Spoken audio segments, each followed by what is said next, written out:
Hello everyone, আসসালামু আলাইকুম। Welcome back to my mini blog. Daily যখন আমাদের বাসায় রান্না হয় আর আমি যখন খাওয়ার জন্য সবগুলো খাবার রেডি করি, তখন আসলে আমি অটোমেটিক্যালি মোবাইল নিয়ে আসি ভিডিও করার জন্য।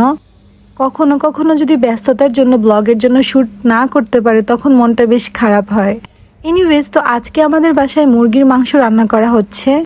আজকে একটা সোনালী মুরগি রান্না করা হচ্ছে, তাই এটাকে আমরা আগ থেকে ভাজি করে নেই নাই। এখন মুরগির মাংসের সাথে দিয়ে দিব পেঁয়াজ এবং টমেটো কুচি, হলুদ, লবণ, মরিচ গুঁড়া, তেল এবং গরম মশলা। এখন সবগুলো মশলা আর মাংস খুব ভালো মতো মেখে চুলাটা অন করে দিব। আম্মু অনেক রকমের মুরগির মাংস রান্না করতে পারে।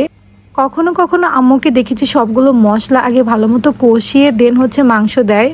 আবার কখনো কখনো এরকম সবগুলো মশলা মাংস একসাথে মাখিয়ে বসিয়ে দেওয়া হয়। তোমাদের বাসায় কেমন করে মুরগির মাংস রান্না করা হয় অবশ্যই জানাবে কিন্তু।